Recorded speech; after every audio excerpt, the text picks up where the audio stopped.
έλεγα. Ο τόπος, η σημασία, τι ήταν εδώ. Γεωγραφικά, μια ομαλή διαμόρφωση λόφων, πολύ γαλήνιο. Άμα μείνετε λίγο τα βράδια ή την ημέρα γυρίσετε λίγο, πάμε από εδώ, από εκεί, θέλεις λίγο χρόνο. Εξοικειώνεσαι. Είναι ένα όμορφο, αν έρθεις από κάτω, από την κύλη Ηλίδα, από το επίπεδο της κύλης Ηλίδας, ξαφνικά αρχίζει να λοφώνεται έτσι η γη από την Αμαλιάδα και κάτω, όπου ερχόμαστε από πάνω. Εδώ είναι λόφι. Δεν είναι ψηλόβουνο. Ένα γαλήνιο περιβάλλον, κατάφυτο, πολλά νερά. Πίσα λεγόταν η ίδια ρίζα από το πίνο, από το, πολλά νερά επομένως. Ο Κλαδαίος πάει από εδώ, ο Αλφιός, ο Μέγας ποταμός, ο Αυξητικός ποταμός, λίγο πιο κάτω. Ένα τοπίο θα έλεγες γαλήνιο ιδηλιακό. Σε αυτό το γαλήνιο, το ιδιαίτερο γαλήνιο ιδηλιακό τοπίο με ισχυρές παρουσίες του Αλφιού ποταμού, δηλαδή έχεις όλες τις συνιστώσεις των ισχυρών πραγμάτων. Τη γη που ελαφρώς καμπυλώνεται, δεν αγριεύει, ελαφρώς καμπυλώνεται, το ποτάμι, γονιμότητα. Σε αυτό υπήρχε μια ιδιαίτερη λατρεία. Πρέπει να υπήρχε πανάρχια, μια ιδιαίτερη λατρεία. Ποια ήταν η λατρεία? Αυτά που λέμε. Οι γονιμότητες από τη μια μεριά και η απόλυτη δύναμη από την άλλη. Γι' αυτό ήταν ο Κρόνος εδώ και γι' αυτό Κρόνιο. Στην κορυφή του Κρόνου κάθε εαρινή ησημερία γινόταν θυσία. Εαρινή ησημερία, δηλαδή ο ουρανός, δηλαδή οι μεγάλες μεταβολές, δηλαδή οι δυνάμεις του ουρανού. Αυτό που λέω ο δεύτερος τύπος θρησκευτικότητας που λέω συνέχεια. Υποπτεύομαι πως υπήρχε και παρουσία ισχυρή αυτού του πράγματος. Θα τα πούμε όταν πούμε κάτι. Ενώ κάποια ανθρωποθυσία δεν αποκλείεται να γινόταν. Ο Κρόνος πάντως είναι ο Θεός ο οποίος ο ίδιος τρώει τα παιδιά του. Ήδη αυτό υποδηλώνει κάποιο ισχυρή παρουσία θυσίας του παιδιού του ίδιου στην απόλυτη δύναμη. Αυτό κάνει ο ίδιος ο Θεός. Αυτό δηλώνει ο μύθος κατά βάθος. Ήταν ο Κρόνος. Και ποιος άλλος ήταν? Μια μεγάλη θεά, η οποία μετά έγινε η Ήρα. Εκφράζεται ποιος Ήρα, όταν ολυμποποιήθηκαν τα πράγματα. Πάμε λοιπόν στο κρίσιμο σημείο. Αυτά τα έχουμε πει πολλές φορές. Εμείς που τα δουλεύουμε συνέχεια αυτά. Ένας τύπος θρησκευτικός, γονιμότητα. Υπήρχε εκεί, θα τα δούμε όταν βλέπουμε τα ελλειψοειδή κάτω από το έδαφος της αρχαίας Ολυμπίας, τι υπήρχε. Θα τα δούμε και στο μουσείο μετά τώρα. Δεύτερη παρουσία, ισχυρή δύναμη, η απόλυτη δύναμη. Ο Θεός, ο Κρόνος, τον οποίο διαδέχεται ο Δίας. Τρίτη παρουσία, σε αυτό λοιπόν έρχεται και γίνεται κάτι ιδιαίτερο. Οι πηγές τι λένε? Πότε έγινε το ιδιαίτερο? Με την κάθοδο των Δωριαίων. Πάλι τα ίδια. Αλλάζει η θρησκευτικότητα, ο τύπος της θρησκευτικότητας. Τι γίνεται? Ολύμπιο. Τι θα πει Ολύμπιο? Η ρίζα είναι λάμπο. Το ξαναλέμε. Άρα είναι αυτή η μεταμόρφωση. Συντομογραφώντας αυτά που λέω πάλι και πάλι, ο εξαπολωνισμός. Αν ο κύριος εκφραστής της νέας θρησκευτικότητας είναι ο Απόλλωνας, εξαπολωνισμός έγινε και οι Ολύμπιοι είναι οι θεοί οι προηγούμενοι με απολώνια έκφραση. Ο προηγούμενος Δίας με απολώνια έκφραση. Ο Δίας δηλαδή που του προσφέρεις παιδιά, με απολώνια έκφραση. Ο εκφραστής του νέου βιώματος του κάλους και ό,τι αυτό σημαίνει. Αυτά που λέμε. Παρεπιπτόντως, γι' αυτό ήταν και ο Απόλλωνας στο ναό του Διός. Έχει κεντρική σημασία. Δεν υπάρχει πουθενά αλλού, σε ναό άλλου Θεού να υπάρχει άλλος Θεός. Τόσο πολύ που και οι αρχαίοι μπερδευόντουσαν. Τι είναι εδώ, τι συμβαίνει εδώ. Και προσπαθούν να δώσουν και άλλες ερμηνείες. Αυτό θα το δούμε στο μουσείο και στο χώρο. Κάπως έτσι είναι. Επομένως έχουμε πάλι το ίδιο. Έχουμε ένα πρώτο επίπεδο, ένα δεύτερο επίπεδο που παρουσιάζεται και αρχαιολογικά, εκφράζεται και θρησκεολογικά και το τρίτο επίπεδο του εξαπολωνισμού που ήταν η Ολύμπια θρησκεία. Αυτό για το περιβάλλον. Ο Απόλλωνας πήγε, σκεφτείτε 3 σημεία μεγάλα. 4. Τι Δήλο. Ο Απόλλωνας της Δήλο. Δελφή. Στη Δήλο φως. Τίποτα άλλο. Η γη εξαφανίζεται, θάλασσα, ουρανός, κάτω από φωτός. Πανίσχυρο φως, πολύ γλυκό και πολύ ισχυρό μαζί. Ένα ιδεώδες φως. Πας στους Δελφούς. Άγρια φύση, τρομακτική παρουσία, κοσμική μήτρα. Κυριολεκτικά, από τη Χωάνη που είναι οι φεδριάδες πέτρες που είναι κάτω η πηγή, ανοίγει αυτό προς τα έξω, βλέπεις το απέναντι βουνό, ανοίγει ξανά προς τον κάμπο της Άμφισσας, πάλι βουνό απέναντι, ανοίγει προς τον κόλπο, πάλι βουνά της Πελοποννήσου, ανοίγει προς το... Μια κλεισούρα, μεγαλόπρεπη, μεγαλεπίβολη. Λες, Απόλλων Δελφών και Απόλλων Δήλου, τι κοινό έχουν, τοπογραφικά. Έτσι ξεκινάει η φιλοσοφική σκέψη. Ρε παιδί μου, τι θα πει αυτό, κάτι θα πει αυτό. Έρχεσαι Ολυμπία, πάλι Απόλλων. η εξαπολωνισμένη Ολυμπιότητα, εδώ κατεξοχήν Ολυμπία. Πας στις Αμύκλες, Απόλλωνας. Σας λέω λοιπόν 4 βασικά σημεία που είναι πολύ διαφορετικά. Μορφολογικά. Τοπογραφικά. Άλλο είναι το βίωμα στους Δελφούς, άλλο είναι το βίωμα στις Αμύκλες να βλέπεις τον Ταΐγιο και να είσαι σε παιδιάδα κάτω. Τελείως άλλο. Άλλη δομή. Άλλο εδώ. Μια γαλήνια καμπύλωση της μεγάλης μητέρας της γης, μια γαλήνια καμπύλωση, ο ποταμός της γονιμότητας να τρέχει, ένα ήσυχο, ήρεμο, γαλήνιο περιβάλλον, να υποδηλώνεται η παρουσία των άλλων θεοτήτων, της χθονιότητας και του ουρανού στο κρόνιο, αλλά αυτά να μπαίνουν μέσα σε μια άλλη λογική πια, την καινούρια. Όμως πάλι πολύ διαφορετικό από τη Δήλο, πολύ διαφορετικό. Κάτι κοινό ψάχνουμε να βρούμε σε αυτά. Αυτό ήταν αυτό που λέω ο Απόλλωνας. Το Απολώνιο πνεύμα, το Ολύμπιο. Άμα δεν θες να το πεις, εγώ το λέω Απολώνιο για να ξέρουμε για ποιο πράγμα μιλάμε. Ο καινούριος θυμός είναι αυτός. Αυτός χαρακτηρίζει τη νέα θρησκευτικότητα. Αλλά οι αρχαίοι το λέγανε Ολυμπιότητα αυτό. Αυτή είναι η Ολύμπια διάσταση. Δεν είναι ούτε 12 ούτε 14. Θα σας πω αύριο ότι ήταν 30 βομοί που γύριζαν και κάνανε οι ιερείς κάθε αρχή μήνα και κάθε εβδόμη θυσίες. 40, 60, 70 θεότητες. Δεν είναι εκεί το θέμα. Αν ήσταν 12, 13, 50 ή ένας. Δεν είναι εκεί το θέμα. Ωραία. Αυτό ήθελα έτσι πρώτο, δηλαδή, να μπαίνουμε στο πλαίσιο. Τι σημαίνει εδώ πέρα. Και εδώ λοιπόν κάτι σήμαινε παλιά όταν κατέβηκαν οι Δωρείς. Δεν πέρασαν πολύ. Αλλά υπήρχε μια συνέργεια μεταξύ των Ηλίων και των Αιτωλών. Οι Αιτωλοί είναι Κουρίτες. Άρα έχουμε σχέση με τους Δωρείς από εκείνη τη μεριά. Τη λατρεία του νέου. Τη λατρεία του αιώνιου ως νεότητα. Τη λατρεία του αιώνιου ως κάλος. Τη λατρεία του αιώνιου σαν αυτό που εκφράζεται τότε που δεν σχετίζεται με τον χρόνο. Αυτά που λέω συνέχεια. Αυτό βρήκαν εδώ πέρα την προηγούμενη λατρεία και το εμπέδωσαν. Και έγινε εδώ το κέντρο. Αυτό ήταν κέντρο πια. Εδώ αισθανόντουσαν οι Έλληνες ότι συμμετέχουν σε κάτι κοινό. Το κοινό που τους ένενε ήταν μια ορισμένη θρησκευτικότητα που εκφραζόταν με ένα πολιτισμικό χαρακτήρα. Αυτό που λέμε ελληνισμός. Κλασικός ελληνισμός. Εδώ τους ένωνε. Σε κάθε πόλη δεν τους ένωνε. Τούτο που ήταν ένα ιερό χωρίς πόλη, τους ένωνε. Γι' αυτό και αναξαρτοποιήθηκε πολύ γρήγορα από την Πίσα, η οποία ήταν η παλιά πόλη που ήλεγε το ιερό. Όπως η παλιά πόλη που ήλεγε τους Δελφούς ήταν η Κρίσσα, η Κύρα. Και την οποία την κάνεις πέρα αυτή μετά. Λες ούτε σχέση με πόλη δεν θέλω.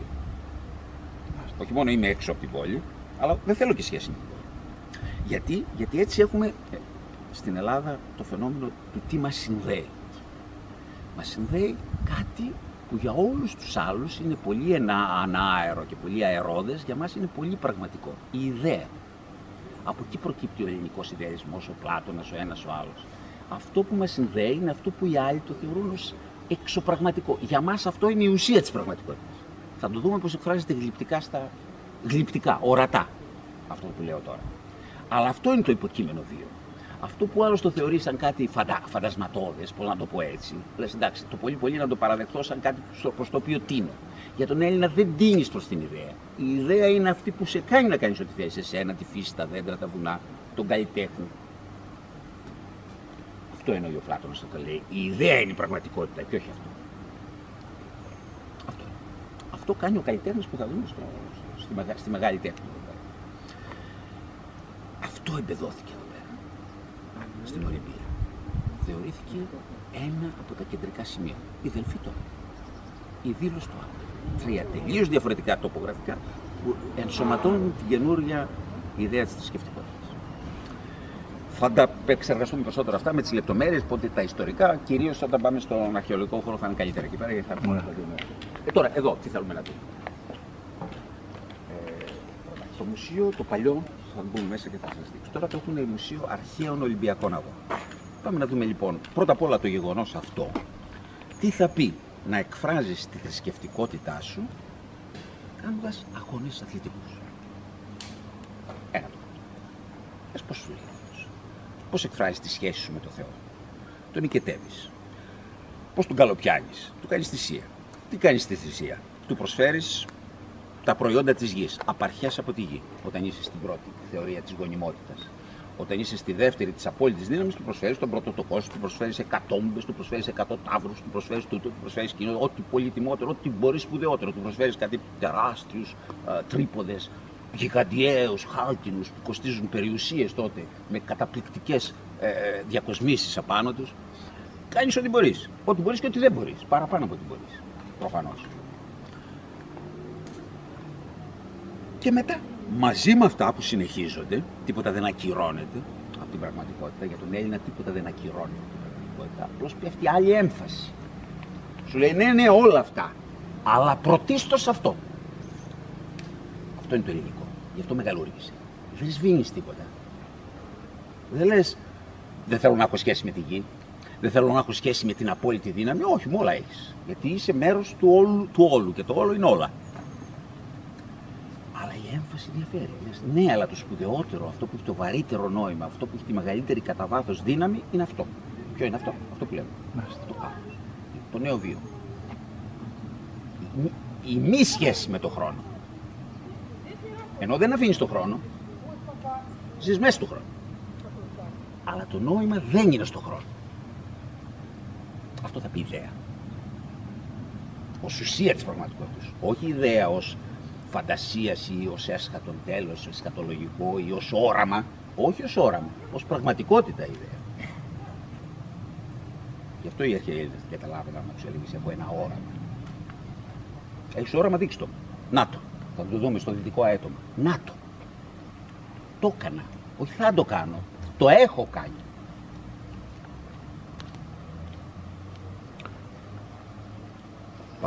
Αλλά γιατί υπάρχει και χρόνος. Υπάρχει χρόνος εδώ, εγώ σας είπα, για 2 μέρες δεν είναι τίποτα.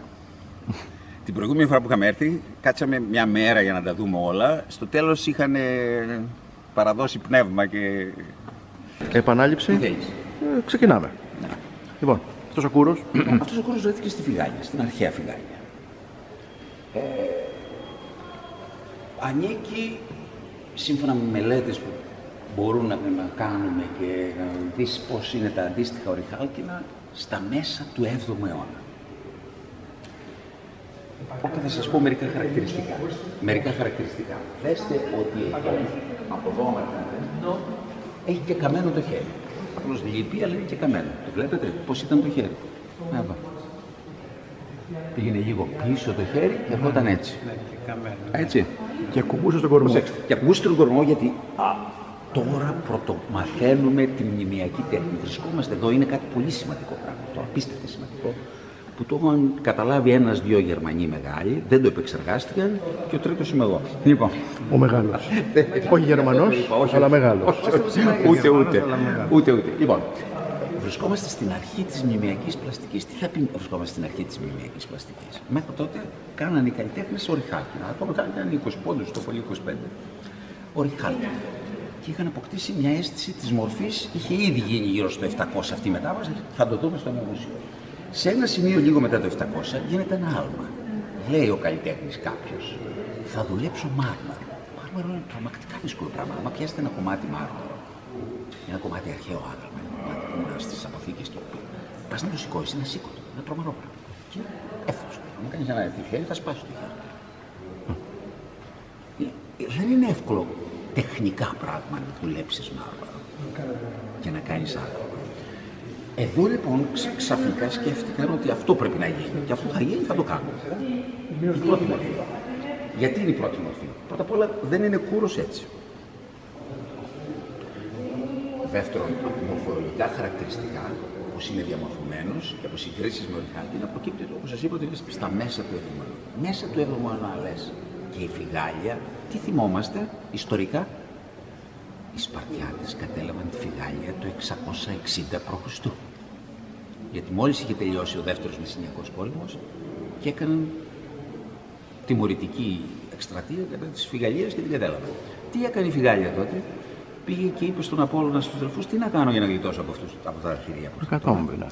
Και είπε ο Απόλλωνας, αυτό που σας λέω, εκατόμβη νέων, παλικαριών και θα με δεχτείτε εμένα. Και τότε θα φύγουν οι Σπαρτιάτες. Που σημαίνει αυτό που σας έλεγα πριν, σε άλλη αναφορά, ότι η Σπάρτη είπε δεν χρειάζεται εγώ να είμαι ηγεμόνας εκεί. Αρκεί να επικρατεί ο κόσμος. Αυτοί θα κάνουν αυτό. θέλω εγώ. Είναι άλλη λογική πια που μπαίνει μέσα στην πραγματικότητα. Και αυτό κάνει. Που σημαίνει από τότε και μετά που το ξέρουμε από διάφορες φυγές, οι φυγαλίες άρχισαν να δωρίζουν τα συμπόσια τους, το πώς κάνανε τη διαπαιδαγώγηση των νέων τους. Λες, Απόλλωνας, δωρική, Σπάρτη, θυσία στον Απόλλωνα, καινούργια ήθη και έθιμα, καινούριος τρόπος ζωής, το καινούριο πράγμα. Βρέθηκε στη φυγάλια. Η χρονολογία ταιριάζει απόλυτα. Αυτό που προκύπτει δηλαδή από στιλιστική ανάλυση και αυτό που έχεις από ιστορικά δεδομένα προκύπτει απόλυτα για τη φυγάλια. Ακριβώς εκεί λες. Έχεις λοιπόν την πρώτη έκφραση και είναι σπαρτιατική η πρώτη έκφραση. Αυτό είναι σε περίληψη αυτό που λέω. Το άλλο χέρι φανταζόμαστε πώς ήταν, γιατί άμα δεν ήταν κολλημένο. Για να το δω. Όλα φαίνονται άμα έχεις μάτι να βλέπεις. Ναι, μπράβο. Εύκολο δηλαδή. Έχει λιγότερη κλίση, είναι κάπως έτσι. Αυτό κάνει το δεξί χέρι, το έχει κολλημένο βέβαια, γιατί δεν μπορεί να το ξεκολλήσει. Δυσκολεύεται. Δεν πολύ δύσκολο. Δέστε τι εννοώ ότι δυσκολεύεται. Τους μυρούς τους έχει ενώσει. Δεν μπορεί να τους κολλήσει. Από κούρος, έτσι, ναι, ακριβώς. Κούρος, αλλά το ανοίγει λίγο, ναι. Αλλά δεν μπορεί να το κάνει, γιατί πριν δεν υπάρχει το νέο ιδεώδες του κούρου. Αυτό έρχεται. Το προηγούμενο είναι τα κινητικά πολύ ορυχάλκινα, τα οποία ορυχάλκινα είναι ακόμη πιο κινητικά. Γιατί με ένα 20 πόντους ορυχάλκινο κάνεις ό,τι θέλεις με το μέταλλο. Με το μάρμαρο δεν μπορεί να κάνεις, όχι κατά διάνοια δεν μπορεί να κάνεις ό,τι θέλεις. Συγγνώμη, το έχασα. Δεν προϋπήρχε ο κούρος εδώ. Ήταν ο πρώτος κούρος που εμφανίστηκε και μετά τα μαζεύτηκε. Ο πρώτος κούρος, όχι με τα χέρια ακουμπισμένα στο. Γιατί έτσι είναι τα προηγούμενα. Α, και μετά σιγά σιγά για τεχνικούς λόγους το. Ναι. Αυτός κάνει ό,τι μπορεί ο καλλιτέχνης αυτός. Το κάνει έτσι με ένα χέρι, το αλλάζει, έχει ελαφρώς προβολή του αριστερού μυρού, έχει μια ελαφρώς κινητικότητα. Προσπαθεί να το κάνει έτσι, αλλά το ενώνει στους μυρούς μέσα για να μην του χαλάσει κιόλας. Και έχει χαρακτηριστικά που σημαίνουν αυτό το ιδεώδες, το σπαρτιατικό που σας έλεγα. Ένα στεγνό, εξαιρετικά μειώδες γυμνασμένο σώμα. Αυτή είναι το σπαρτιατικό. Βλέπεις τα ορυχάκινα δόλια, αυτό βλέπεις εδώ στον πρώτο κόρο.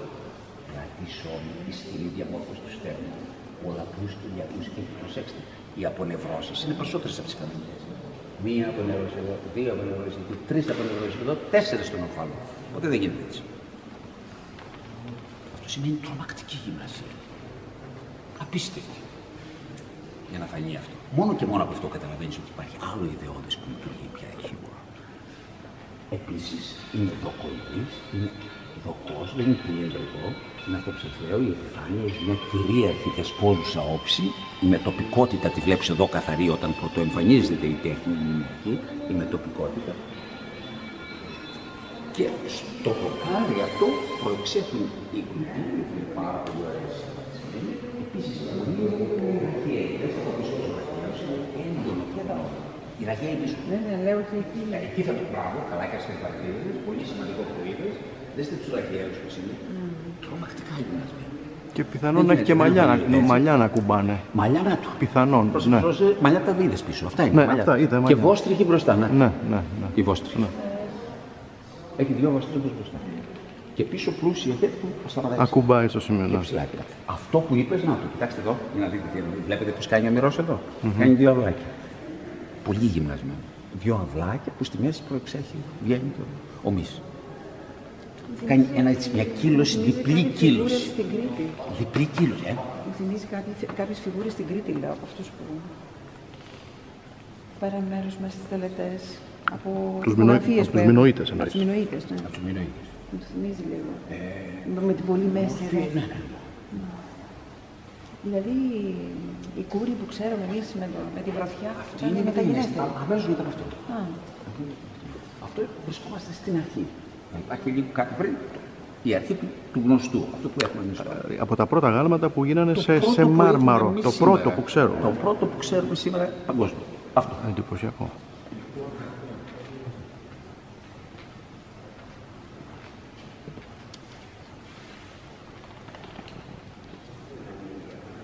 Συνέχεια από τα προϊστορικά. Υπήρχε πάντα το θέμα πόσο παλιά πάει αυτό η τοποθεσία εδώ σαν ανθρώπινη κατοίκηση.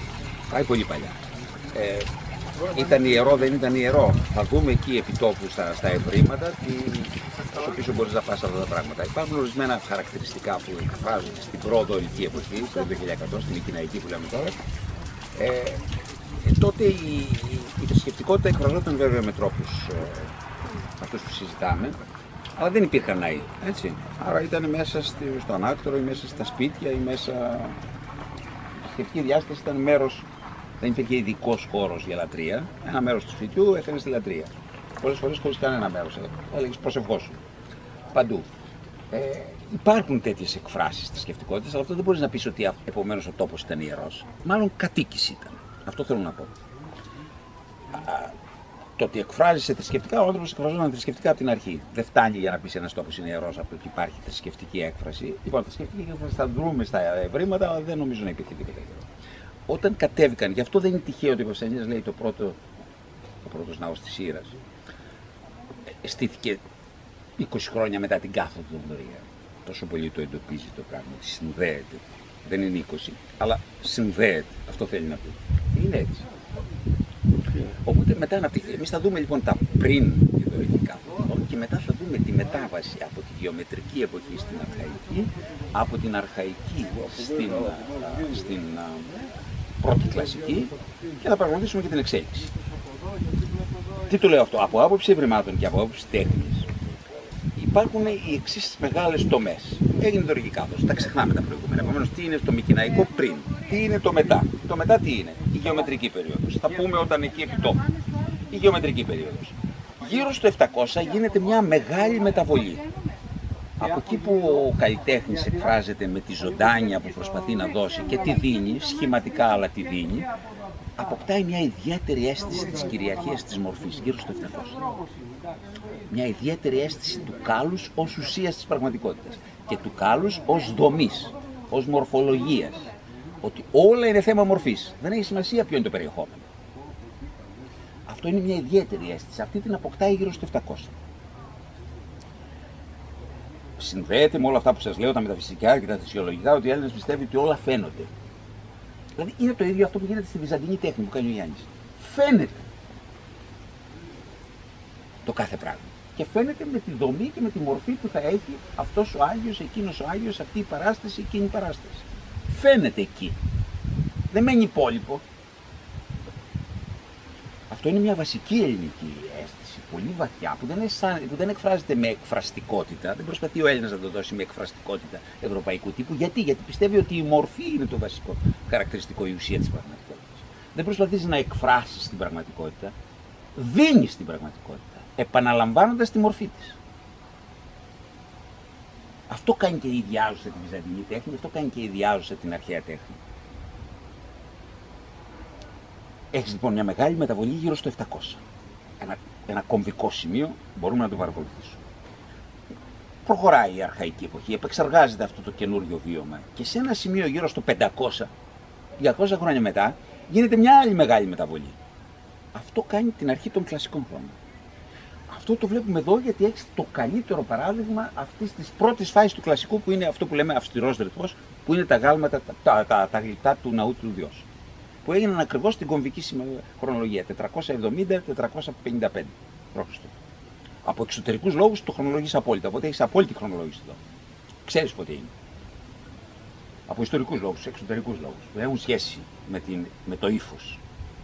Άρα είναι οδηγός για να κάνει συγκρίσεις ύφους μετά. Αυτή είναι η δεύτερη μεγάλη. Αρχίζει η εξέλιξη του κλασικού. Έχουμε λοιπόν την πρώτη φάση του κλασικού εδώ πέρα, που είναι ο αυστηρός ρυθμός, τα γλυπτά της Ολυμπίας, του ναού του Διός της Ολυμπίας. Έχουμε η νηστερότερη φάση, δεν έχουμε τον Παρθενώνα. Δεν έχουμε τη φάση του Παρθενώνα, είναι στην Αθήνα εκεί. Έχουμε όμως την νηστερότερη φάση, την αμέσως μετά τον Παρθενώνα, που είναι η νίκη του Παιωνίου. Και είναι το αντίστοιχο με τα γλυπτά του ναού του Επικουρίου Απόλλωνα. Δηλαδή το τέλος του 5ου αιώνα, προς το τέλος του 5ου αιώνα. Και έχουμε ένα έξοχο δείγμα του 4ου αιώνα που είναι ο Ερμής του Πατιστέρη. Από τα μοναδικά υψηλής τέχνης του 4ου αιώνα, γνήσια, όχι αντίγραφα ρωμαϊκής εποχής, που λένε να πώς το ήταν αυτό και έχει 500 από αυτά σε όλα τα μουσεία. Πρωτότυπο. Αυτά όλα είναι εδώ. Μετά δεν έχει τον ελληνιστικό χρόνο εδώ πάλι. Πρέπει να πας στην Πέργαμο, πρέπει να πας αλλού για να βρεις ελληνιστικής εποχής. Και πάμε μετά στη Σιλίδη, τη Ρωμαϊκή. Έχεις μερικά. Θέλω να πω, δεν έχεις κάτι να λες σαν αυτά τα κομβικά σημεία. Δηλαδή, εδώ παρακολουθείς τη μετάβαση από το γεωμετρικό στο αρχαϊκό, έξοχα, την ανάδυση του κλασικού, έξοχα, και τελευταίες φάσεις του κλασικού. Από τη λύση του Παιωνίου στον Ερμή του Πραξιστέλη. Είναι δηλαδή το μουσείο αυτό ένας θησαυρός, πραγματικά δεν είναι υπερβολή, ένας θησαυρός απαράμιλος που υπάρχει εδώ. Αυτό θα παρακολουθήσουμε τώρα. Από την αρχή μέχρι εκεί. Και αυτή είναι η σημασία του μουσείου. Δεν θέλω τα υπόλοιπα για τον τόπο εδώ και αυτά, να τα πούμε περισσότερο σε σχέση με τον αρχαιολογικό χώρο που θα έχουμε την ευκαιρία. Είναι ένα τεράστιο πράγμα εκεί πέρα. Θα έχουμε την ευκαιρία να δούμε τις φάσεις, την ιστορία, τη σημασία, το γιατί τούτο, γιατί εκείνο. Να πω μόνο ότι κάτι που σχετίζεται με αυτά που έλεγα προηγουμένως. Οι πρώτες λατρείες είναι αυτές που περιέγραψα. Όταν ήρθε η καινούργια και είπαν για να κάνουμε κάτι, τι έκανα? Ένα βωμό για το Δία. Ο βωμός για το Δία είναι περίεργο πράγμα, αλλά υπάρχει βωμός. Όχι χτισμένος, από στάχτη. Όπως ήταν στο Λύκειο πάνω. Δεν χτίζεις κάτι. Μετά βέβαια κάνεις κρεπιδώματα, κάνεις τούτο, κάνεις εκείνο. Θα σας δείξω πως περίπου ήταν, ο στάχτη μέχρι πάνω, ένα κρεπίδωμα κάτω, 2 σκάλες που ανέβαιναν επάνω και στην κορυφή που γινόταν η θυσία. Η προθυσία γινόταν κάτω. Οι γυναίκες μπορούσαν να πάνε, όχι στον καιρό των Ολυμπίων, τις άλλες εποχές του χρόνου, τις άλλες εποχές που δεν ήταν Ολύμπια, μέχρι το προστάδιο. Όχι, μέχρι το πρώτη κλίμακα, την κρεπίδα, το κρεπίδωμα του βωμού. Δεν ανέβαιναν επάνω για να κάνουν τη θυσία. Βωμός. Ναός της Σύρας ο πρώτος. Δηλαδή κρατεί η ισχυρή παρουσία της μεγάλης θεάς, η οποία τώρα παίρνει τη μορφή της Σύρας. Η εξαπολωνισμένη μεγάλη θεά παίρνει τη μορφή της Σύρας. Ο πρώτος ναός είναι αυτός. Ο ναός του Δία έγινε τον 5ο αιώνα. Δεν υπήρχε πριν. Υπήρχε ο βωμός του Δία, υπήρχε το Πελόπιον, ο ήρωας που λατρεύεται, θα το δούμε αύριο, και υπήρχε ο ναός της Σύρας. Θέλω να πω, η παρουσία ο ελληνισμός κάνει μια πάρα πολύ όμορφη συμπλοκή του προηγούμενου και του καινούριου, χωρίς αντιθετικότητα, αλλά με απόλυτη επιβολή του καινούριου. Κάτι εκφράζει αυτό, είναι σαν αυτό που σας έλεγα για τη Σπάρτη, για το κλασικό. Το κάλος έχει μια δύναμη που δεν έρχεται σε αντιπαράθεση με τίποτα. Γι' αυτό ο ελληνισμός δεν αισθανόταν ποτέ καλά με δεισμό. Σου λέει δεν υπάρχει δεισμός. Δεν υπάρχει τίποτα που να αντιστρατεύεται το όμορφο. Το λιγότερο όμορφο δεν το αντιστρατεύεται. Ίσα ίσα, ρέπει προς εκείνο. Είναι ένα άλλο κοσμοείδωλο, μια άλλη βιοθεωρία, ένα άλλο βίωμα στο ένα ή στο άλλο. Πάβει η έντονη ενώ υπάρχει αγώνας και πόλεμος, πάβει αυτό το αβυσαλαίο, ο αβυσαλαίος αγώνας μεταξύ του σκότους και του φωτός. Πάβει το ιρανικό μοντέλο, να το πω έτσι, για τους αρχαίους, του απόλυτου δείσμου. Τίποτα δεν αντιστρατεύεται το κάλος, γιατί η μορφή είναι η ουσία της πραγματικότητας. Αυτό θα πει υπάρχω. Στέκομαι άμα είμαι όμορφος. Άμα δεν είμαι όμορφος δεν στέκομαι. Πέφτω. Κάτι υπάρχει όμορφο σε ό,τι υπάρχει. Ιδαλλιώς δεν θα στεκόταν, δεν θα υπήρχε. Δεν υπάρχει αντιπαλότητα. Υπάρχει αγώνας χωρίς αντιπαλότητα. Είναι ένα περίεργο αίσθημα. Άσχημος αγώνας, βίαιος αγώνας, χωρίς αντιπαλότητα. Γαλήνιος αγώνας. Παράξενο πράγμα. Πολύ παράξενο. Δεν το πιάνεις εύκολα. Πρέπει να συμμετάσχεις βιωματικά για να αρχίσεις μετά αδιανοητικά να το επεξεργάζεσαι. Ιδαλλιώς είσαι πελάγι. Τη μια πας προς τη μια μεριά, την άλλη προς την άλλη. Γιατί σου το παρέχει εκεί πέρα. Ο Όμηρος περιγράφει φρικαλαίες στιγμές και τις περιγράφει με ένα γαλήνιο ύψος του λόγου, ένα κάλος της έκφρασης. Και λες, τι κάνει τώρα αυτός? Θα το δούμε μέσα γλυπτικά πώς εκφράζεται αυτό. Καθαρά, πεντακάθαρα. Είναι δηλαδή βαθύ βίωμα, δεν είναι ότι ένας καλλιτέχνης θέλει να του παίξει έτσι. Είναι ένα βαθύτατο βίωμα. Όλο δέχεσαι όλη την ύπαρξη όπως είναι, και το πάθος και το πόλεμο και το τούτο και την αγώνα και την φρίκη της ύπαρξης, και ταυτόχρονα όλα αυτά μετουσιώνονται χωρίς σαν τη μετουσίωση της Θείας Ευχαριστίας, μετουσιώνονται σε κάτι άλλο χωρίς να αλλάζουν. Παράξενο. Μυστήριο. Μυστήριο. Είναι πιο φυσικό δηλαδή. Πιο Μυστήριο. Ταυτόχρονα πιο φυσικό και ταυτόχρονα πιο υπερφυσικό. Αλλά μαζί. Με την έννοια ότι στη φύση δεν λες εκείνο το μέρος είναι άσχημο. Μπράβο. Πολύ ωραίο. Έτσι. Είμαστε εκεί. Βλέπαμε. Θα πεις αυτό το δέντρο είναι ομορφότερο από εκείνο. Πώς το πεις? Το κυπαρίσι είναι ομορφότερο από την γκρι εδώ. Τι θα πει αυτό? Και να πεις ότι αυτό το μέρος είναι όμορφο, το άλλο δεν σημαίνει ότι είναι άσχημο, Έτσι. είναι λιγότερο όμορφο. Ή διαφορετικά ή έχει άλλη έκφραση, ή άλλη μορφή του. Ναι. Γιατί το είναι ένα, αλλά το φαίνεστε του είναι ποικίλο. Πάλι ο Παρμενίδης. Το φαίνεστε του είναι ποικίλο. Το είναι εκφράζεται με όλη την πανδεσία των μορφών, που είναι όλες όμορφες. Δηλαδή, είναι μορφές. Μορφία. Αυτό θα πει όμορφος. Έχουν μορφή. Αν δεν έχουν μορφή, καταραίουν τα πράγματα. Δεν υπάρχουν. Δεν είναι θέμα δηλαδή να υπάρχω και να γίνω όμορφος. Εάν προσπαθείς να γίνεις όμορφος, το κάλος που λέω, αυτό εννοώ τώρα, έτσι. Αυτό που κάνανε στη Σπάρτη. Σαν βίωμα και σαν πράξη στη Σπάρτη. Εάν προσπαθήσεις να πας στην τελειότητα και θα υπάρχεις και θα είσαι καλός πολεμιστής και θα είσαι καλός χορευτής και θα είσαι καλός πολίτης και θα είσαι καλός σε όλα όσα κάνεις, δεν χρειάζεται να προσέχεις να δαπανάς το χρόνο σου και την ενέργειά σου για να βελτιώσεις το α ή το β ή το γ. Εάν επικεντρωθείς στην ουσία, θα γίνουν όλα καλύτερα. Άρα ξέχνα τα άλλα. Αυτό είναι. Αυτό γίνεται. Και αυτό εκφράστηκε. Κατά εξοχήν εδώ, σε αυτά που θα δούμε. Λοιπόν, έγινε αυτή η μεταβολή, με αυτό ήθελα να σας πω σαν προϋποθέσεις για να καταλάβεις τις αισθητικές διαφορές, την τέχνη πια του γιατί γίνεται έτσι, τούτο και εκεί. Θα δούμε τις λεπτομέρειες μέσα. Αλλά σκεφτείτε λοιπόν, έχουμε το γεωμετρικό, έχουμε μετά τη μετάβαση στο αρχαϊκό και από το αρχαϊκό στο κλασικό. Και την παρακολούθηση της εξέλιξης του κλασικού. Από το αρχικό κλασικό το αυστηρό, στο ύστερο κλασικό, στο τελευταίο κλασικό του Πραξιτέλη. Έχεις τα πάντα. Εάν τα δεις σωστά, έχεις τα πάντα μπροστά. Το τελευταίο είναι του Πραξιτέλη, επειδή είναι του 4ου αιώνα, δηλαδή μετά αρχίζει. 330. Λίγο πριν την εποχή του Αλεξάνδρου. Ναι. Αυτό. Εκεί τελειώνει. Εδώ τελειώνει αυτό. Και δεν είναι τυχαίο. Στην Ολυμπία τελειώνει. Σου λέει εντάξει, μετά γίνονται διάφορα. Όπως τελειώνουν οι ιστορίες οι μεγάλες. Τη μάχη της Χερόνιας. Άντε να τελειώσουμε τώρα. Ωραία είναι και τα άλλα. Δεν λέω. Μια χαρά είναι η τέχνη της Περγάμου. Τα διάφορα πράγματα. Μετά μπορεί να παρακολουθήσει το τι γίνεται τον πρώτο αιώνα π.Χ., κλασικισμό του δεύτερου μετά Χριστόν. Ακόμη και μέχρι εκεί μπορεί να τα παρακολουθήσει. Εντάξει. Αλλά εδώ έχει τη βάση. Εδώ έχει τα βιώματα. Εδώ έχει αυτό που έγινε. Εδώ έχει το θαύμα. Τα άλλα είναι τα απόνερα του θαύματος. Έτσι, αυτό ήθελα σαν βασικό πράγμα να έχουν πάντα στο νου μας. Γιατί αν το έχεις στο νου σου, σε κατευθύνει στο να καταλαβαίνεις και πράγματα τελείως που θα σας πω εγώ τώρα για την τυχολογία. Θα δείτε μέσα πράγματα πολύ συγκεκριμένα. Δεν λέμε μόνο το θεωρητικό. Αλλά πρέπει να το έχεις στο μυαλό σου. Ότι είναι πολύ γενικότερο από το τι κάνουν οι πτυχές το θέμα. Και ο αρχαίος καλλιτέχνης το είχε αυτό. Το είχε αυτή τη συνολική εικόνα. Αυτό. Κοιτάει τη φύση εδώ δίπλα και σε καθοδηγεί η ίδια φύση. Σου λέει, παιδί μου, κοίταξε. Τεράστια ποικιλία, διαφορετικότητα.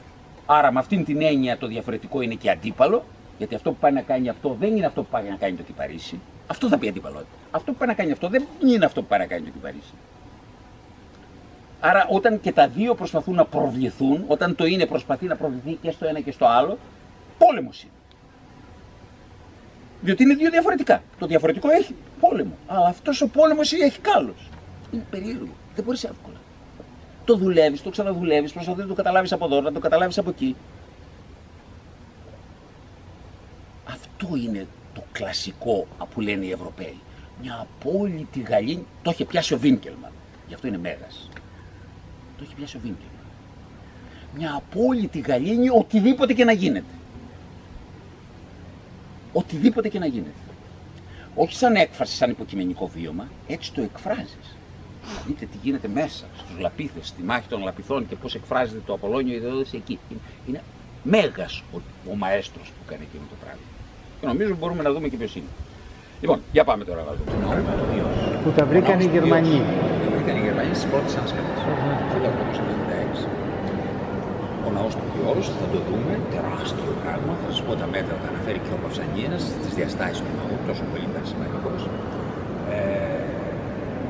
Είναι ένα πολύ καλό παράδειγμα συνεργασίας Ο αρχιτέκτονας ήταν Ηλίος, Λίβων. Ο μαέστρος που κάνει το ένα και το άλλο είναι διαφορετική. Και αυτός που κάνει τις μετώπες είναι άλλος. Είναι τρεις που κάνουν αεροδοτικό, δυτικό άτομα και μετώπες και ο αρχιτέκτονας άλλος. Συμβαίνει να ξέρουμε τους τρεις από αυτούς και τον τέταρτο νομίζω τον ξέρω εγώ. Αν μην πέσει από αυτούς. Από τις μετώπες.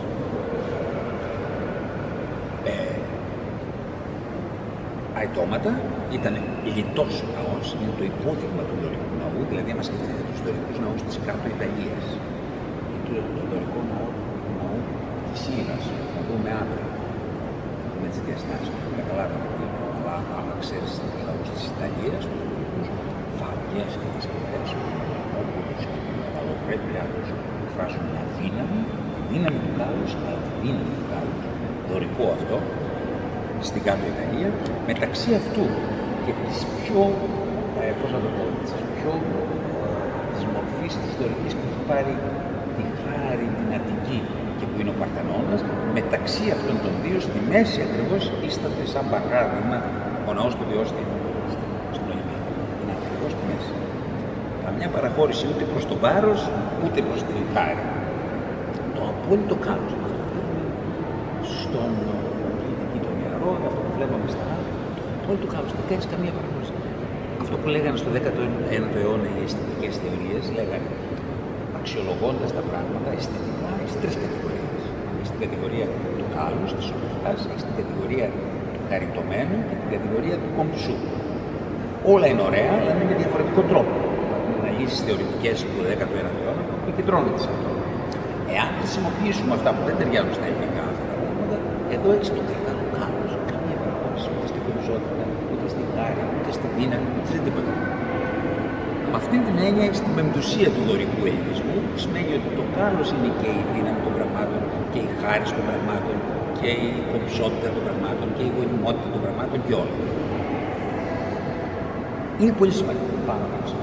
Και αυτό το εξέφρασαν όλοι, ο αρχιτέκτονας με τις αναλογίες του ναού και οι καλλιτέχνες με αυτά που κάναμε εδώ. Ακόμα. Ήταν λιτός σε αυτή τη διάσταση, είχε γλυπτική διακόσμηση μόνο στο πρώτο και στα αετώματα, το μπροστά και το πίσω, και στις μετώπες, οι οποίες μετώπες ήταν έξι σε κάθε μεριά, ακριβώς πάνω από την είσοδο, στον πρόνο, μόλις έπαιρνες μέσα. Έτσι. Αυτές είναι οι μετώπες που βλέπεις, τις οποίες περιγράφει ο Ψαλής ακριβώς με αυτή τη σειρά. Θα σας πω για τις μετώπες. Αυτό ήταν στην είσοδο, ένα ανατολικό αέτομα, το απέναντι ήταν. Περνούμε στα σημαντικά πράγματα. Τι λέει. Στο ανατολικό αίτωμα ο καλλιτέχνης διάλεξε να πει έναν ιδρυτικό μύθο της Ολυμπίας, δηλαδή την έλευση του Πέλοπαιδου. Ήταν ο Ινόμαος πριν. Ο Ινόμαος ήταν ένας ταιριάζει αυτά που σας λέω για τη δεύτερη θρησκευτικότητα. Τι εννοώ. Ο μύθος λέει ότι είχε μια κόρη, την Υποδάμη, για να την παντρέψει, έβαζε τους υποψήφιους μυστήρες να γνωστούν στο άρμα μαζί του. Αυτός είχε εξασφαλίσει βία άλογα, νικούσε πάντα. Η ποινή ήταν να τον σκοτώσει, αν δεν κέρδισε. Ή θα κέρδισε την κόρη του ή θα αποκεφαλιζόταν. Και με αυτό έκανε βωμό του στον Άρη, ήταν το Άρη, άγριες καταστάσεις, προηγούμενες. Θα σας πω αύριο κάτι πολύ ενδιαφέρον για το τι έχει βρεθεί στην Άλτη σε σχέση με το αν μπορούμε να πιστοποιήσουμε μέχρι μεγάλο σημείο το τι γινόταν πριν εδώ. Τη θρησκευτικότητα αυτή τη δεύτερη, εκτός από τη σειρά της κοινωνιότητας, της απόλυτης δύναμης. Αλλά αυτό υποδηλώνει αυτό το δεύτερο κοινό. Ο Πέλοπς ήρθε από τη Λιβύη. Έτσι. Και είπε και αυτός, εντάξει. Τι ακριβώς έγινε. Ο μύθος λέει, όπως το διηγείται ο Πίνδαρος, ότι δεν είχε ελπίδες να το νικήσει και τι έκανε ο Πίνδαρος. Τι μας λέει ο Πίνδαρος στη μορφή του, την δική του μορφή, την ελληνική μορφή του μύθου, τι έκανε ο Πέλοπς. Ο Πέλοπς ήταν αγαπημένος του Ποσειδώνα και παλιότερα και είπε τώρα στον Ποσειδώνα, πήγε στον Ποσειδώνα και του είπε, ξέρεις, εγώ ήμουν εντάξει, κάνε και εσύ κάτι για μένα τώρα. Και ζήτησε αυτό και μου είπε: σε πεντάξει. Θα σου δώσω εγώ τα άλογα και θα κερδίσει. Αυτή είναι η μορφή που λέει ο Πίνδαρος για τον μύθο. Η άλλη μορφή λέει ότι ο Πέλοπας πήγε στον Ηνίογκο Ινόμαο, έπεισε να κάνει τζόλο. Και τον σκότωσε κιόλας. Έτσι αρχίζει κάπως οι Ιταλοπίδες στην Πελοπόννησο. Όλες οι τραγικές ιστορίες αρχίζουν με κάτι πολύ άγρια και βάναυσα πράγματα στην αρχή. Ο Πίνδαρος λέει: εγώ δεν θέλω να πω αυτά, εγώ λέω κάτι ελληνικό, έτσι όπως το θέλω. Αυτό. Σας το λέω γιατί την εικόνα. Τι κάνει ο καλλιτέχνης? Λέει: ωραία, θα κάνω το ναό του Διός της Ολυμπίας, τι θα πω, το μύθο του τι έγινε με τον Πέλοποννησο. Τι θα κάνω? Θα διαλέξω αυτή τη στιγμή που κρίνονται όπου είναι να κρυθούν όλα και πρέπει να δείξω εγώ ότι έχουν κρυθεί ενώ ακόμη δεν έχουν κρυθεί. Αυτό κάνει. Σας το λέω τώρα συνοπτικά, επιγραμματικά. Θα πάρω δηλαδή την προετοιμασία του αγώνα των τεθρίκων, των αγάτων, και θα προσπαθήσω να κοιτάξω να σας δείξω ότι ενώ είναι η προετοιμασία έχουν γίνει τα πράγματα. Αυτό κάνει. Έχει λοιπόν το Θεία στη μέση. Αυτό είναι ο Θεός, το Θεία στη μέση. Ο Θεός είναι το τροπέδι. Για όλα τα πράγματα που γίνονται και από εδώ και από εκεί. Και στην Ελλάδα. Στο μέση του τρόπου. Για ό,τι γίνεται. Η μοίρα του κόσμου και οι βουλές των Θεών είναι το ίδιο πράγμα. Δεν αλλάζει. Είναι στη μέση. Μας δυσκολεύει αυτό τώρα γιατί είναι λάθος η έκφραση. Έτσι όπως είναι. Σκεφτείτε λοιπόν γιατί είναι λάθος. Το βασικό λάθος. Ο Πέλοπας είναι αυτός το μέρος, εντάξει, στέκεται έτσι, δείχνει και ανατολίζει μια απότητα στην Μύκονο, να το δείτε από αυτό το δικό. Ο Ινόμαος είναι από εκεί. Απόλυτα σίγουρος είναι μια έτσι, άλλο είδους επιτυχητική αυτοσχετική. Να δείτε το χέρι είναι κάπως παράξενο. Το δεξί του χέρι να πηγαίνει κάπως έτσι. Το δείτε από κοντά, να κάνει επίτηδες. Είναι απόλυτα σίγουρος. Ξέρετε ότι αυτός δεν είναι έτσι πιστεύει. Ο Πέλοπας έχει έρθει και με τα κάρια του επιβάλλεται. Θα επιδειχθεί, δεν έχει. Το να κοιτάνε προς το μέσο. Ο Δίας παρίσταται χωρίς να είναι αισθητός. Ο Παυσανίας περιγράφει πως είναι. Εγώ σας λέω τώρα το καλλιτεχνικό μέρος του πράγματος. Εκεί να είναι στα δεξιά δηλαδή, όπως το βλέπουμε εμείς, να είναι και ο Ινόμαος. Όμως φανταστείτε το Ινόμαο που είναι εκεί, να είναι εδώ και να κοιτάει προς τα δόντια. Όχι προς το πίσω. Όπως απέναντι. Δεν κοιτάζει. Όλοι μας κυριαρχεί, δεν το κοιτάζει. Είναι εκεί, για ό,τι κάνουμε, είναι εδώ, αλλά δεν το κοιτάμε, μπορεί να είναι εδώ. Δεν το κοιτάει κανείς. Είναι ο Ινόμαος λοιπόν αυτό, ο οποίος κοιτάει προς τα δόντια. Η γυναίκα του Ενόμου στη ρόπου είναι εκείνη, η οποία είναι δίπλα του και δεν τον κοιτάει. Αλλά είναι στραμμένη προς τα μπροστά και έχει τα χέρια σε περίσκεψη έτσι. Η υποδάμια είναι με τον Πέλοπα. Αν τους βάζεις αυτούς από εκεί, πρώτον τον Πέλοπα, ο Πέλοπας κοιτάει προς την υποδάμια και η υποδάμια το κοιτάει. Ενώ τώρα κοιτάμε όλοι ψάχνουν. Ενώ ο καλλιτέχνης θα σου πει ότι αυτοί θα παντρευτούν. Δεν έχει γίνει ακόμη, αλλά έτσι θα γίνει. Και γι' αυτό η υποδάμια σηκώνει τον πέπλο της, αποκαλύπτει. Γιατί έχει κρυφθεί το πράγμα. Αφού είναι ο Δίας εκεί, έχει κρυφθεί το πράγμα. Απλώς δεν το ξέρει κανένας τους. Αλλά έχει κρυφθεί. Και η υποδάμια λοιπόν αποκαλύπτει και τον κοιτάζει τον Πέλοπα. Άμα τους βάλετε αυτούς με πρώτο τον Πέλοπα γι' αυτό, ωραία. Από την αποδόμη δηλαδή είναι ο Ινόμαος και δίπλα του υστερό. Κοιτάει μπροστά έτσι. Ξέρει κάτι τέτοιο. Πάει, αλλάζουν. Το άλλο αυτό φριάζει. Είναι του Ινόμαου. Αυτό ξέρει ότι κάτι άλλο. Είναι τεχνικής. Κίνα εκεί. Τριάδι. Ένας ακόμη άλλος. Τριάδι. Το άλλο ένα, το άλλο μπροστά δεν φαίνεται.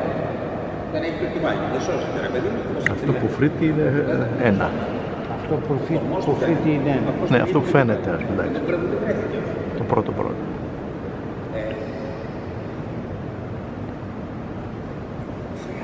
Φριάτη. Χρειάται, όχι φρύτη, χρειάται. Και είναι νησιά, εκείνα είναι πιο γύρω. Ξέρουμε τι πάμε στο πάνω. Αυτά είναι νησιά. Είναι από εδώ. Αυτή η μορφή εδώ είναι ο ημίωμος του ινόμου. Ο περίφημος δωροδοκημένος. Ο οποίος αν πάτε και τον δείτε, έχει εκφράσει, ξέρει ότι έχει κάνει κάτι άσχημα. Το τέχνικο, ένας σοφός όλος αγωνία πια, βάζει στην χαρακτηριστική στάση εδώ, μαντεύει κάτι άλλο στα πράγματα. Είναι μια μοντέλη και ο ποταμός ο Θεός θα τα δούμε όλα αυτά συγκεκριμένα μετά. Απ' την άλλη, αν πάει από εκεί ο Πέλαγας και η Ποτάμια, έχεις τον αντίστοιχο Ινίκο, που πρέπει να είναι εκείνος από την αρχή μπροστά, εκείνος τώρα είναι το Ινίκο κομμάτι. Το γυμνό παιδί πάει πίσω, είναι το γυμνό παιδί. Υπάρχει ένας αντίστοιχος άντρας, κάποιος, από την άλλη μεριά, που είναι από τη μεριά του Πέλαγα από εκεί, και τελειώνει ο Αλφαίος. Αυτό είναι το θέμα. Το κάνει. Η λέξη εκείνη την πρώτη στιγμή θα σου μεταδώσει αισθητικά εκτός από ότι είναι λάθος. Είναι λάθος αν πάτε στη μέση, είτε για καλλιτεχνικούς λόγους. Υπάρχει μια μεγάλη πίκνωση στη μέση και μια αρέωση στην άλλη. Ένα παράδειγμα. Το αρχαίο στάδιο. Στα πάτε στη μέση. Είτε για μια παγίδα. Υπάρχει μια αρέωση. Να αλλάξουν οι καλλιτεχνικούς που το κατάλαβα πιο πίσω. Όχι. Και το πώς είναι διαδρομή. Πώς είναι το πολιτικό.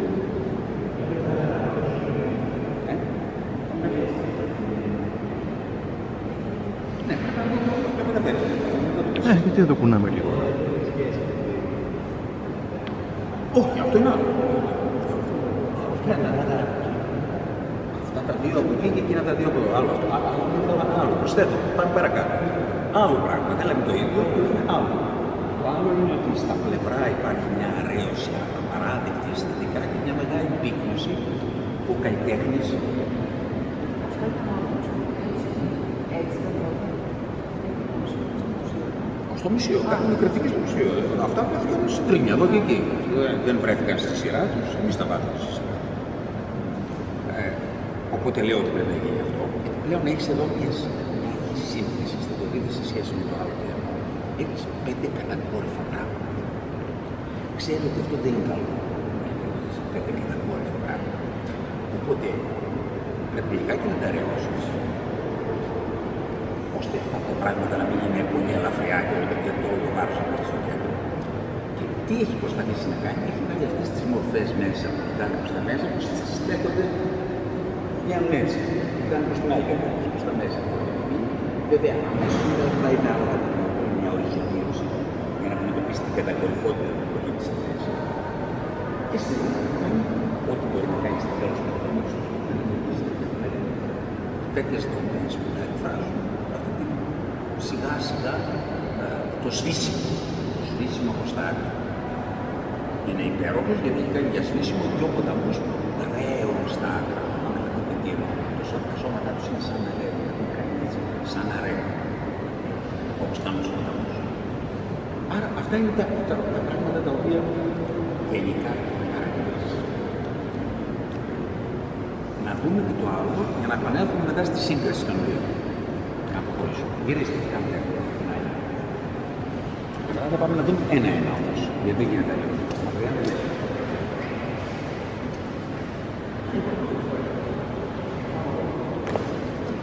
Αυτός άλλος καλλιτέχνης πάει στο δυτικό αέρα, στο πίσω. Θα δούμε. Παραδείγματος είναι αυτό που έβλεπες όταν έπαιρνε στην άλλη. Κυρίως έρχεται στο πίσω. Τι έχει κάνει αυτός? Τον κεντάβρο και τον λαπίθο. Αυτό είναι ένα θέμα που συχνάζει στην καλλιτέχνη. Είναι θέμα που εκφράζει η κένταυρη είναι μερικά. Δεν είναι εκείνα τα τερατώδη, οι γρίπτες και οι μέδουσες. Όταν είναι τερατώδη, γιατί είναι μίξεις. Εκείνος ξέρει ότι άλλο είναι μεικτό κάτι, δεν είναι τερατώδη. Είναι καθαρός ο άνθρωπος, είναι καθαρό άλλο. Άλλο ο διάβολος δεν είναι τέρας. Αυτό το έχει σαν γενική κατηγορία. Θέλει τις καθαρές μορφές. Δεν θέλει σύγχυση. Γιατί εξηγεί γιατί η κενταυρομαχία είναι τόσο προσφυλής μετά το 500 συνέχεια στην ελληνική τέχνη. Μα έχει κεντάβρων και λαπίθων. Η λαπίθηση είναι η ευνομοινή τόπια. Θεσσαλία λένε, γιατί εδώ, όμως υπήρχε λαπίδια εδώ, πάνω από τα Ιάφα, όπως και η Φολόη που ήταν των Κεντάβρων, ακριβώς δίπλα, τέλος πάνω προς το Λάγο. Δηλαδή ήταν και τοπικός μύθος και ο ένας και ο άλλος στην ουσία.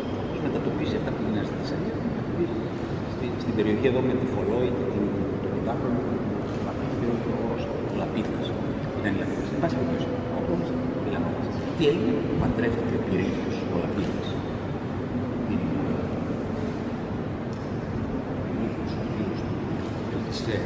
Την, πώς τη λέγαμε τώρα, μια απήχηση, έγινε γάμος, προσκάλεσε τους Κεντάβρους, οι Κένταβροι μέσα εκεί, αυγή και όλοι οι ζωώδεις, και άρχισαν να αρπάσουν, να βιάζουν, στα πρώτα τα πάντα. Αυτό είναι, η Λαπίδης αμήνει. Της μάχης, χωρίς να κρίνεται τίποτα. Προσέξτε, τη σκηνή αυτή, το τι γίνεται. Τι κάνει αυτός, στη μέση ο Απόλλωνας, στη μέση πόλη, προφανώς δεν το κοιτάει κανείς, αλλά είναι εκεί. Δίπλα υπάρχει ένα σύμπλεγμα τριέ, κοιτάξτε τη σύγκριση εδώ, είναι το κορίφωμα μαλλιά, νομίζω ότι δεν κοστεύει. Λέει, άμα το είσαι τρέχεις με τέλος, είναι μια οργανικότητα και λαμβάνει τα πάντα, σαν να είναι ένα οργανικό όλο αυτό η σύγκριση. Τρεις από τη μια μεριά, τρεις από την άλλη. Πρώτος στη μέση, ο άλλος μετά είναι ένας λαπίδης, ένας λαπίδης, εκείνη η σχέση. Ο Κένταβρος έχει αρπάξει μια λαπίδηση και ο άλλος πάει να μου καταφέρει μια πέρα. Από την εδώ το ενδιαφέρει, δεν έχει σωθεί το σπύρο, να ακούς να το φάει τους όλους. Ήταν ο Κένταβρος. Ο Κένταβρος έχει αρπάξει την νύχη και ο άλλος πάει να μου καταφέρει να το σωθεί. Έχεις λοιπόν την άκουσα μια σύγκριση τριών, μια σύγκριση τριών συμπληρωματική κατηγορία. Παραλόγω στις περιοχές περνάμε. Μετά έχεις ένα συμπλέγμα δύο, ένα Κένταβρος που αρπάζει μια μεριά από μια μεριά και από την άλλη μεριά δύο, ένας Κένταβρος που αρπάζει μια λαπίδα. Όχι σχεδόν. Ένας Κένταβρος που αγώνει ένα λαπίδα. Τον έχει πιάσει το χέρι, λοιπόν θα δούμε πώς εκφράζεται αυτό εκεί. Έχεις μια σύντηση εδώ, ένας Κένταβρος που πάει τον εδώ, έχει την αλύση, κάνει αισθήψη και το πιέζει προς το κάτω για να απελευθερώσει το λαπίδης από την κατάσταση. Το κάνει έτσι γιατί πρέπει να μειωθούν τα ύψη. Κάνει το πιέζει προς το κάτω. Έχει πολλούς δύο οι οποίοι υπάρχουν έντονα στο κύκλο στη σκηνή. Από εκεί μεριά πάει στο τέλος. 3, 2, 3, μια λαπίδισσα, βάζει ένας Κένταβρος και ένας λαπίδης. Δύο ιδιότητες έντονες παρακολουθούν τη σκηνή στο τέλος να βάλει κάτι να κλείσει. Το κλείσιμο του έντονος. Ωραία. Αυτό είναι το θέμα.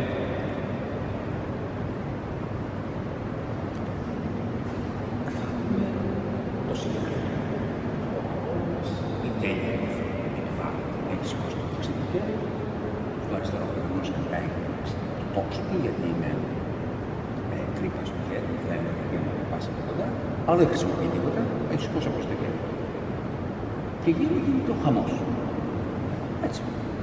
Και ο χαμός αυτός έχει οργανωθεί έτσι, ώστε να είναι όμορφο. Αυτό λέει ο καλλιτέχνης. Αυτό είναι η δυναστεία του Απόλλωνα. Δεν είναι τίποτα. Όσο και να μάθετε εσείς, το κάλος βγαίνει. Εσείς θα βγάζετε τα μάτια σας, αλλά θα βγαίνει κάλος. Αυτό λέει. Χωρίς να κάνουν τίποτα. Και γι' αυτό υπάρχει αυτή η τρομακτική αρμονία σε όλον αυτόν τον αγώνα, σε όλον αυτόν τον ακραίο αγώνα που γίνεται του βιασμού και του θανάτου. Η όμορφη έτσι μαλακή διαμόρφωση της γης με τους λόφους γύρω-γύρω. Το βλέπεις από κάτω, το βλέπεις από εκεί, το βλέπεις από εκεί, το βλέπεις μεγάλο βουνό εδώ πέρα. Είναι αυτό το χαρακτηριστικό που σας έλεγα του Ολυμπιακού τοπίου. Γαλήνη, ηρεμία, καταλαγιάζουν όλα. Έτσι κι αλλιώς. Αυτό είναι χαρακτηριστικό. Ολυμπία γι' αυτό. Ο Κρόνιος λόφος. Έτσι. Ειδικές γιορτές. Εδώ πέρα. Εννοούμε προηγούμενες καταστάσεις. υποτίθεται ότι ο πρώτος αγώνας έγινε πάλι μεταξύ του Κρόνου και του Διός, λέγανε εδώ. Δηλαδή, ακόμη και την κοσμογονική, θεογονική σύλληψη της αντιπαράθεσης της πρώτης μορφής της θρησκευτικότητας με τις άλλες, τη συλλαμβάνουν σαν αγώνα. Πάλις. Ναι. Θέλω να πω, τόσο πολύ είναι περασμένο το αίσθημα του αγωνίσματος, με ότι αυτό συνεπάγεται, έτσι όπως το ορίζουμε, στη συνείδηση της θρησκευτικότητας της Αθήνας. Δεν του φαίνεται του άλλου ότι λέει κάτι, πώς να πω, κάτι που δεν έχει σεβασμό, καλό, άμα λες ότι ρε παιδί μου, εδώ χάλασε ο κόσμος, αν θα είναι ο Δίας ή ο Κρόνος, εσύ μου λες ότι έκαναν πάλι. Αυτό είναι που λέω, ένα παιχνίδι ειδικό. Αυτό είναι που ανέλησα κάτω την τελευταία φορά που είχαμε το σεμινάριο στην Πάτρα, η μυδική πόλεμη ως παιδιά, ως παιχνίδι, στο χρόνο. Ο Έλληνας, ο Δόριεύς, ο Σπαρτιάτης, δεν τον παίρνει σοβαρά. Θα τελειώσω τους αγώνες μου εγώ της γυμνοπαιδείας και μετά θα αντιμετωπίσω τη Λέλαπα την Περσική. Όχι ανάποδα, όπως όλοι θα σκεφτόμαστε στον κόσμο σήμερα. Πρώτα θα αντιμετωπίσω τη Λέλαπα και μετά θα κάνω τα παιχνίδια μου. Γιατί, τι σημαίνει? Διότι αξιολογείς εκείνο. Διότι αυτό σημαίνει τι? Σημαίνει ότι αξιολογείς την αιωνιότητα πάνω από το χρόνο. Τι είναι η αιωνιότητα για το κλασικό? Η τελειότητα. Άρα αξιολογείς την τελειότητα πάνω από το κλασικό. Ποια είναι η τελειότητα? Το κάλος. Πάνω από το... Ποιο είναι η τελειότητα? Το κάλος. Δηλαδή η τέλεια μορφή. Αυτό θα πει τελειότητα. Μορφολογικό είναι το θέμα. Άρα είναι το δωρικό βίωμα. Αυτό είναι όλο. Με αυτή τη διαδοχή. Γι' αυτό γίνονται αυτά τα παράτερα που δεν τα εξηγούμε. Σήμερα λες, στην ουσία οι Σπαρτιάτες δεν ήθελαν να κατακτηθεί όλη η Ελλάδα από τους Πέρσες και γι' αυτό τα κάνουν αυτά. Δεν πιάνει το πράγμα αυτό. Φυσικά μπορεί να είχαν και ορισμένες σκέψεις κάποιος έφορος ή κάποιος άλλος ότι ας τους εκθέσουμε εκείνο. Προφανώς όλα συμβαίνουν. Στο χρόνο όλα συμβαίνουν. Δεν αναιρείς. Άμα έχεις την έφεση στην αιωνιότητα, στην τελειότητα, στο κάλος, δεν σημαίνει ότι αγνοείς το χρόνο. Στον χρόνο όλα συμβαίνουν και ζεις τον χρόνο. Παρεμβαίνεις. Κάνεις τούτο, εκείνο, το άλλο. Προφανώς. Με το να ζεις παρεμβαίνεις. Η τελεολογία. Άλλο είναι το θέμα μας. Ναι. Η τελεολογία ασχολείται εάν έχει ένα σκοπό η ύπαρξη. Ο σκοπός είναι το τέλος, η τελειότητα. Είναι το τέλος. Είναι παραπάνω από αυτό. Δεν είναι όποιο σκοπό. Δεν βάζω εγώ σκοπό. Να, αυτό που είπες είναι πολύ καλό γιατί δείχνει και μια διαφορά στην τελεολογία τη σύγχρονη και την αρχαία. Σου λέει εδώ βάζεις ένα σκοπό και τον επιτυχάνεις. Ποιος σκοπός? Παράδειγμα για τα αθλητικά. Βάζω ένα σκοπό, ρε παιδί μου, να πετάξω μακρύτερα τη σφαίρα. Σου λέει ο αρχαίος, τι, και θα γίνεις άσχημος? Τι θα πει έβαλα εγώ αυτό το σκοπό? Έβαλες λάθος σκοπό. Απλά. Γιατί έβαλα λάθος σκοπό? Γιατί η επιδίωξη αυτή του σκοπού σε παραμορφώνει. Σε παραμορφώνει, ναι. Δεν μπορεί να είναι σκοπός αυτός όταν εσύ δεν φτάνεις στο τέλος σου, στην τελειότητά σου, θα είσαι παραμορφωμένος. Και όταν φτάσεις στο χρονικό σου τέλος, θα έχεις ένα τρομακτικό αίσθημα υστερήματος. Γιατί θα έχεις ένα τρομακτικό αίσθημα υστερήματος? Γιατί μέσα σου λειτουργεί αυτό που θα έπρεπε να σου, αυτό που ήταν να σου. Και στην τελευταία σου στιγμή θα πεις, δεν έγινε αυτό που ήταν να ήμουνα. Άρα ούτε αυτό μπορείς να πεις. Επιδιώκεις στόχο. Τελεολογία είναι η επιδίωξη σκοπού. Όχι, σου λέει ο αρχαίος. Εξαρτάται. Και αυτό εξαρτάται. Δεν φτάνει αυτό. Είναι πολύ υποκειμενική η διατύπωση αυτή για να καλύψει το κλασικό, το αρχαίο, το δωρικό. Είναι πολύ υποκειμενική διατύπωση. Άρα, σε σχέση και με αυτά που λέγαμε χθες, γιατί το πένταθλο και το ένα και το άλλο.